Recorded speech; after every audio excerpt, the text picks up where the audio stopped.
Hello and welcome to a very special episode of Goa Wants to Know, but we should call it India Wants to Know and perhaps the world wants to know, because we have a unexpected but a very welcome guest, Dr. Shashi Tharoor, who is in Goa, of course connected with the elections, but I will not restrict this interview to who's winning and who's not and the number game, because that's for more quote-unquote conventional politicians.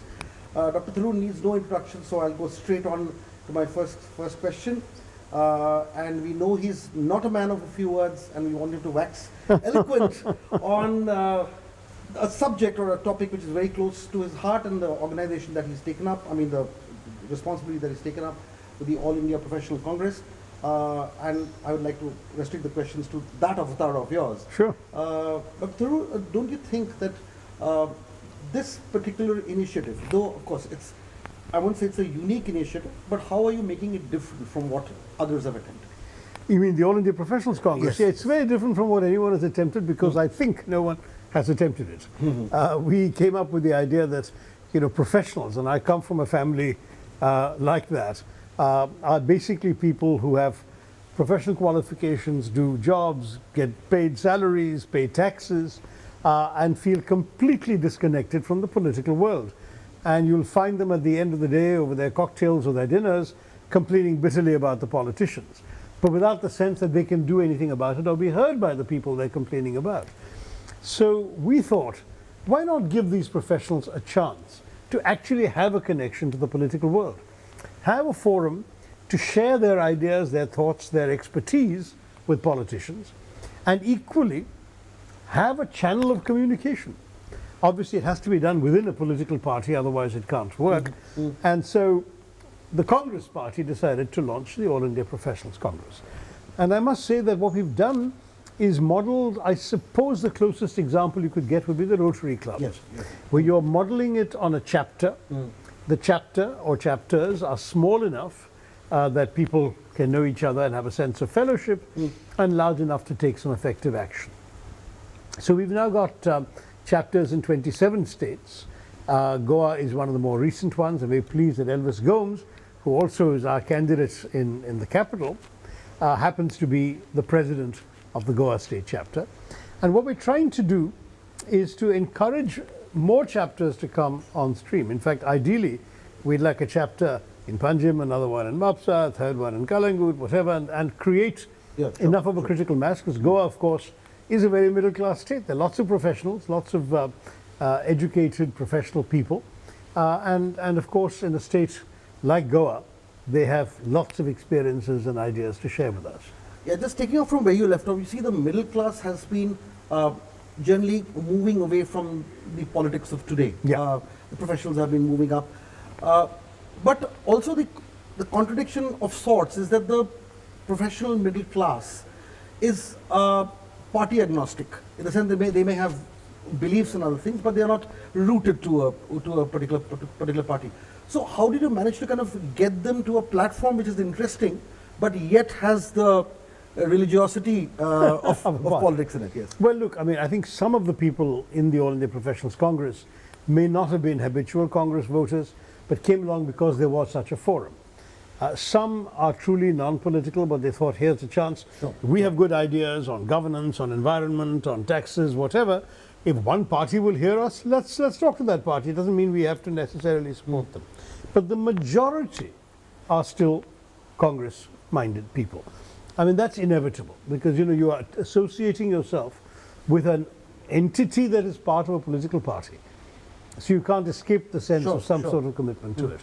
But I would agree with you that there are people who would really prefer to be party agnostic, would prefer to take decisions afresh each time.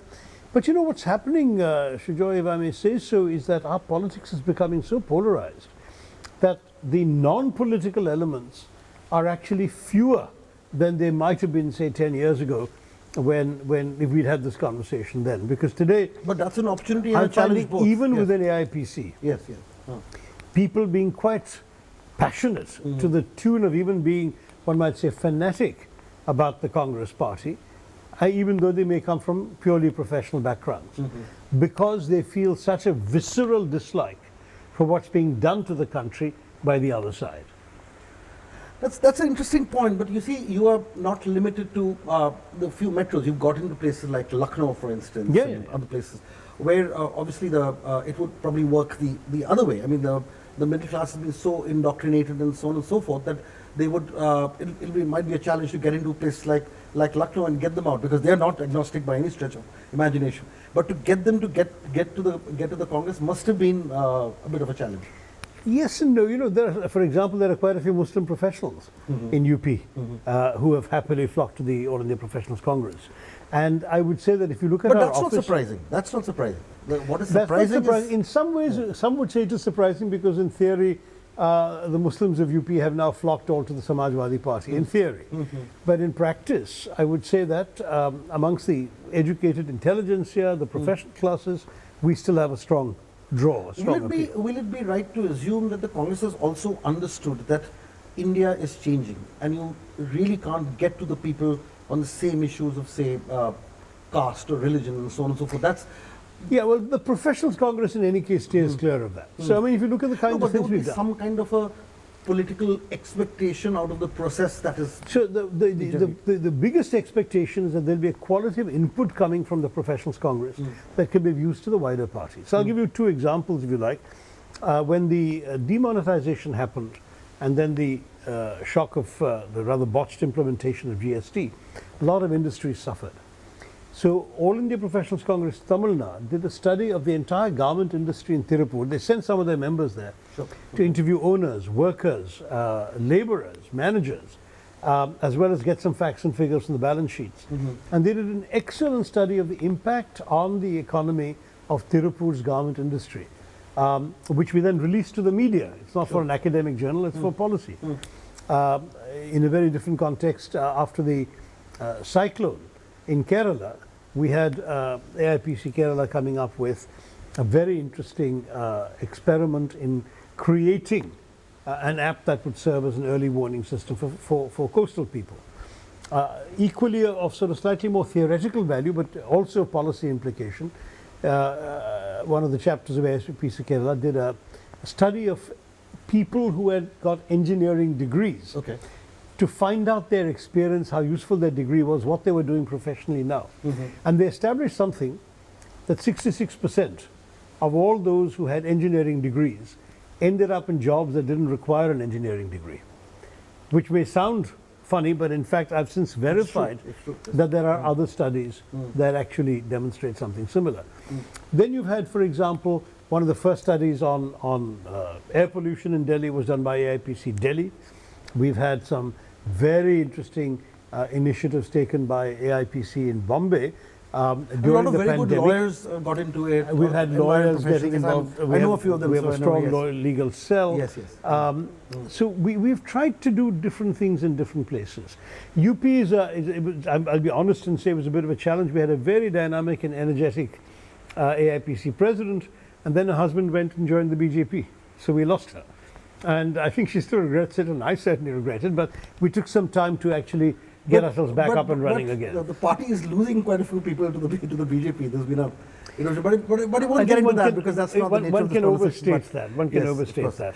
I would say, in fact, in the entire 5-year experience of AIPC, that's been the only case. But what is interesting is a quick question, then I need to draw you back into Goa for just 2 minutes.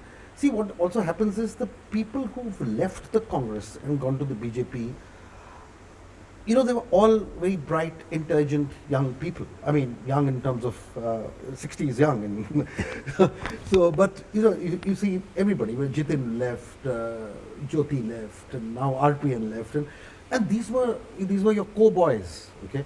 Now, politically, of course, these questions have been asked, but I'm trying to restrict ourselves to this parameter. When you see this kind of a brain drain happening, doesn't it also reflect on a lot of young people who look up to them? I wonder, because you know what, I think it reflects more than anything else that politics for some people, and clearly for them, has become detached from the principles and values that used to animate politics and has become more of a profession. You see, I mean, I would have understood if they had gone from the Congress to another like-minded party that they may have felt had more electoral prospects. Imagine if they'd gone from Congress to Samajwadi, who could have blamed them?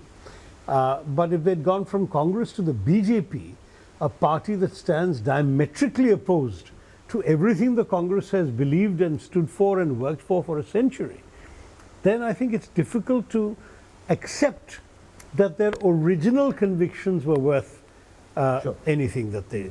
I mean, I've seen some of the individuals you mentioned give very earnest and sincere interviews on behalf of the Congress denouncing the communal bigotry and prejudices of the BJP. And today, for them to be part of a party that advocates those very communal prejudices and bigotry, and that overtly claims to be a party of a particular religious community, to my mind, that shakes me to the core, because it says that a politics of principle is perhaps being eroded for that generation of politicians in ways that would not have been feasible, I think. That's true. It's about, I refer to these individuals because of their age and the number of years they... No, and the fact that they went to the BJP and all that. Right. So we've lost people, I mean, in every election, frankly, there is a bit of a churn. Sure. We've also received people from other parties. But what I worry about is when it's across such a big chasm of conviction.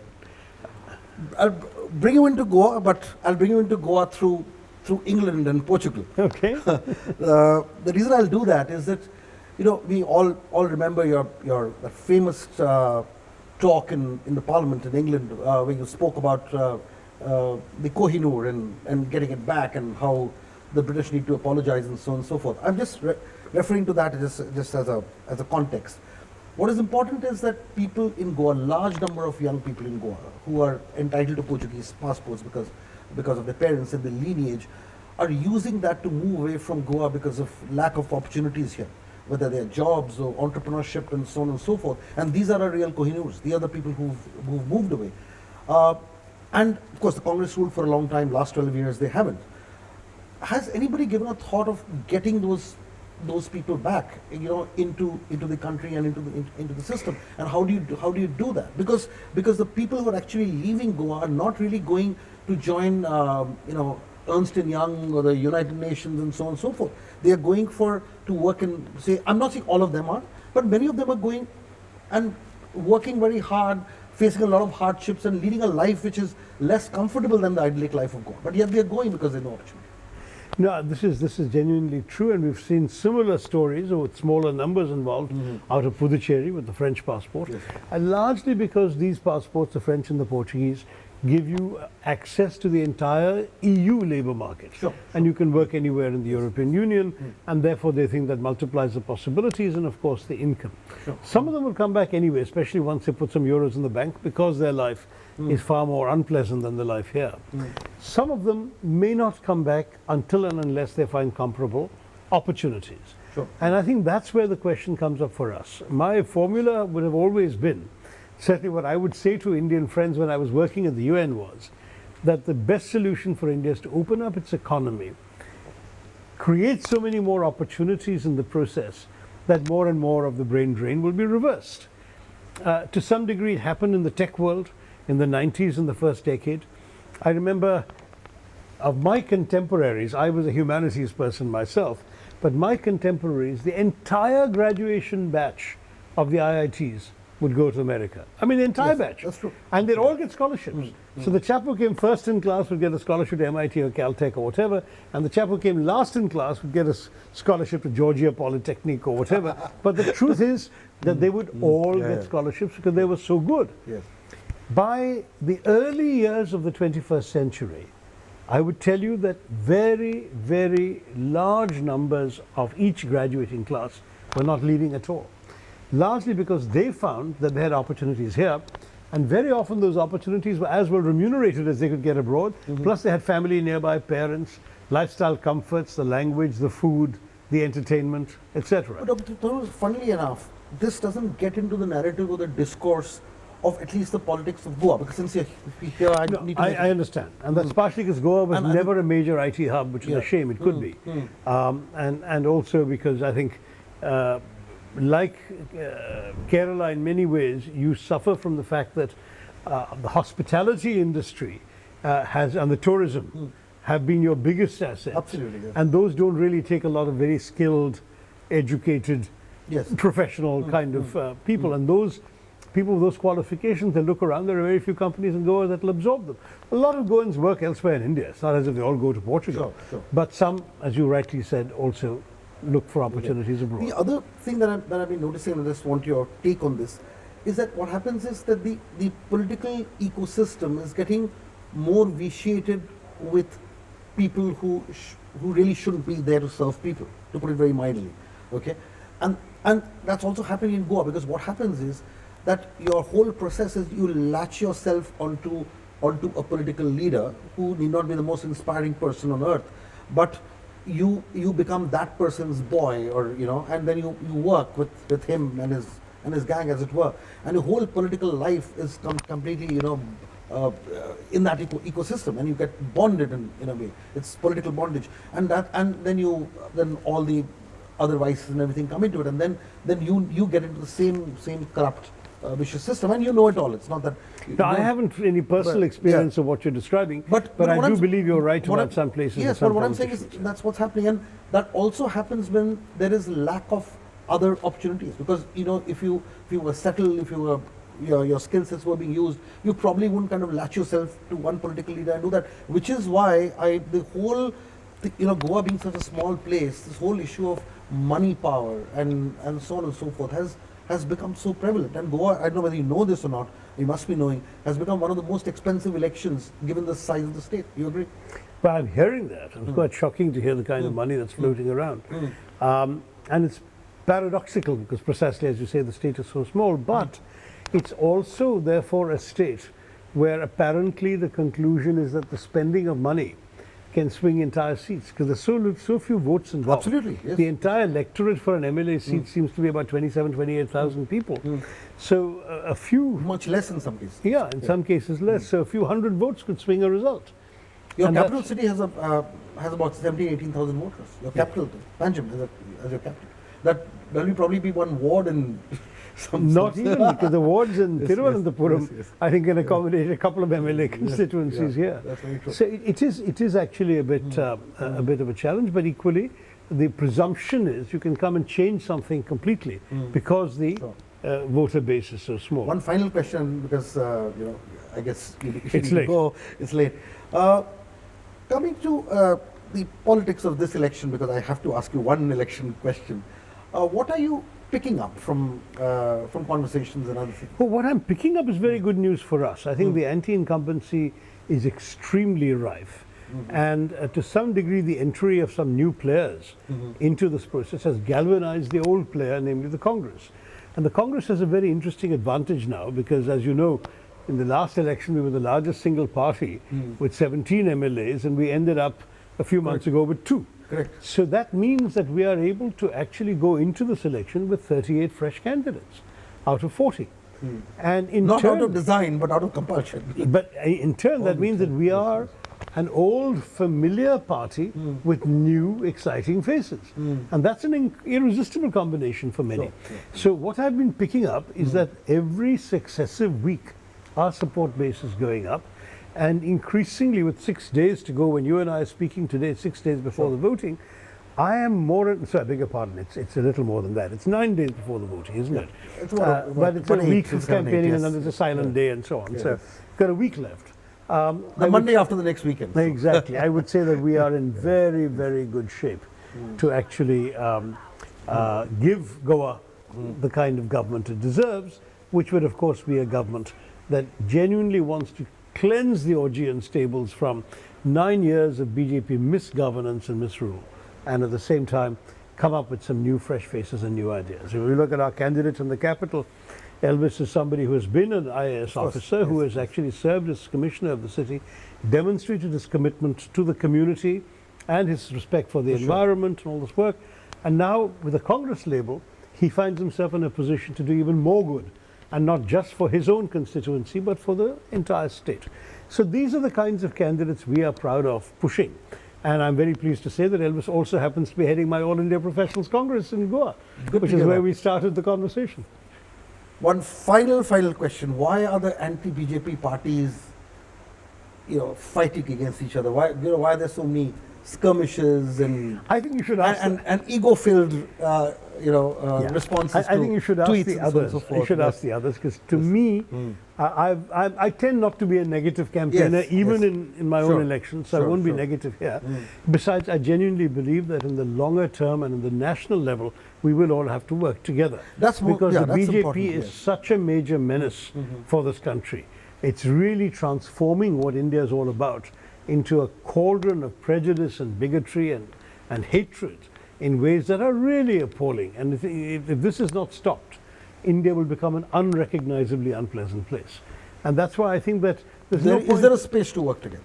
Is there a space? I think there would be, because if you were to draw up a list of elements of the principles, I keep coming back to principles in my politics, that is respect for the diversity of India, and inclusive politics, a desire for social justice and reaching out to the marginalized and the poor, absolute respect for the integrity of the nation, and at the same time some experience in good, efficient, transparent, accountable governance. I would say that in all of these issues, there are half a dozen parties who are not in the Congress who can surely agree easily on a common platform of these principles with us. Inclusive India has a much greater appeal than the excluding, unpleasant, prejudicial politics of the BJP. And therefore my message would be, those who are tempted by that kind of exclusionary politics, let them go. But the rest of us, let's agree on a common program and try and move forward at the national level. Now, of course, there are 2 years to go to get to the national elections, and meanwhile people are trying to enhance their own bargaining position in different states. And that's what we're seeing. I don't blame them for trying to expand their own capacity and their own strength. I find many attractive features in some of these parties. They've all done good things. They're not bad people. But the Congress brings an enormous amount of experience, a long track record, a truly national footprint. We have a presence in every district in the country. And therefore I believe that we should be the nucleus around which such a national formation could one day coalesce. In the meantime, in a place like Goa, I think the perception on the part of the Congress party is we don't need allies. We've been here forever. We've had a presence everywhere, and we're quite capable of winning the state on our own. Let's hope that the voters will agree with us.